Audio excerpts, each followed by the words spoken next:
Hi everyone, and welcome back to another video. Today we're going to be looking at how to pronounce difficult English words. I've got a selection of some of the top 10 most difficult words in English, and I'm going to help you learn how to pronounce them. My background, I am born and raised in Canada.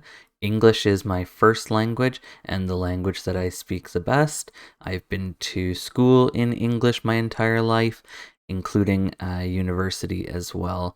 So I have a strong grasp of the English language, and I'm going to help you learn how to pronounce these words as if you were a English first language speaker yourself. So let's get into it.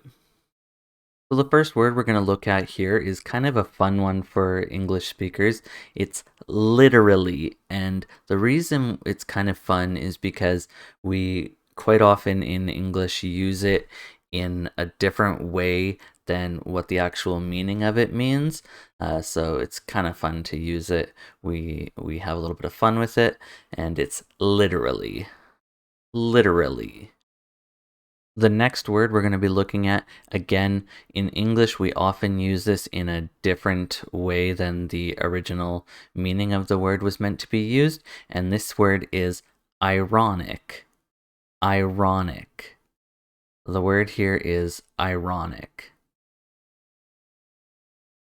Next up, this word is often mispronounced or pronounced with a different word or a different lead than it's supposed to, a different prefix. This word is regardless, regardless, and quite often you might hear people say irregardless. And that is not a word that we use in English. The word that we use is regardless. So try not to say irregardless.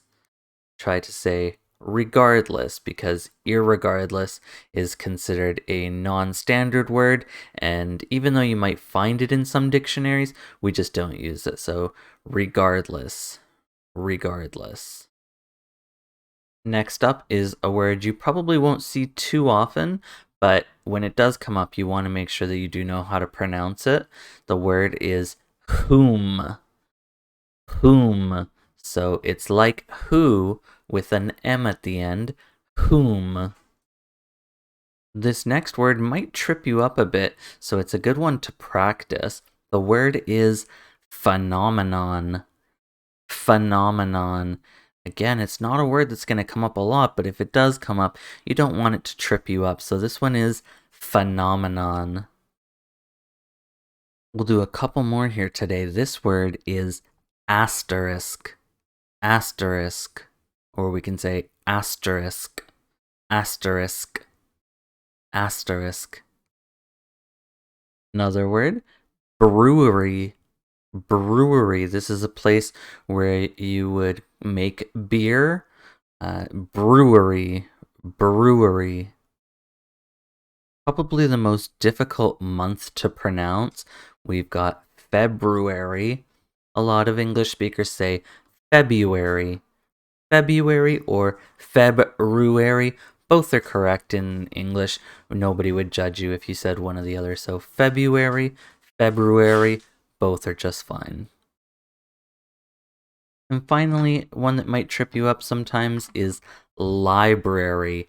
This one's interesting because it actually probably trips up a lot of English speakers more than it does people who speak English as a second language. A lot of English speakers will say library. I'm not sure why, I'm not sure where it came from, but the correct pronunciation is library. Library. So I would recommend you maybe start from the beginning and test your knowledge and let me know which word, if any, tripped you up the most.